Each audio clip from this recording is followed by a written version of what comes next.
من اول 5 دقايق مع الشركه دي عرفت ان انا مش هكمل معاهم. شركه شغلها كويس جدا، يعني انت تشوف الفيديوهات اللي بيعملوها فيديوهات قويه جدا، ودي شغلتهم. والمفروض ان هم كانوا جايين معايا عشان خاطر كل اسبوع يعملوا فيديو سينمائي اللي هو هيبقى جودته كويسه جدا، ومفروض ان احنا نشتغل لمده 6 شهور 24 فيديو. طبعا السعر انت ممكن تتوقع 24 فيديو وانت عارف السعر بيبقى عامل ازاي، ففلوس كتير جدا ليهم. بس هم عملوا غلطه، قلت مش هكمل معاكم.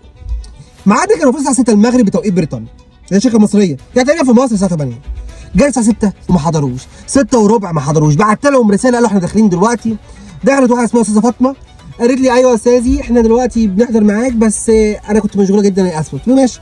هي كانت بتكلمني من الشارع، يعني انت عارفه الميعاد الساعه 6 وبتكلمني وانت في الشارع. قالت لي البيزنس ديفلوبر هيدخل معانا، دخل معانا الساعه 7 الا ربع كده، يعني ساعه الا ربع بعد تحديد الاجتماع.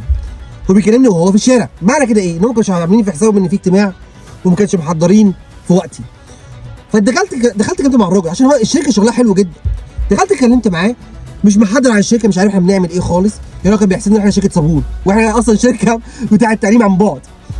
فقلت له بص، انت ولا محضر ولا عارف الشركه بتعمل ايه ولا حتى عارف وقتنا كان امتى ولا اي حاجه. بص انا مش هكمل معاك. ففي بعض الاحيان انت اللي مش بيحترم وقتك مش هيحترم شغلك.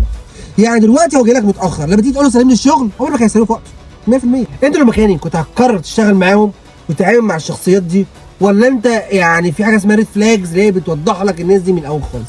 قول لي في الكومنتات.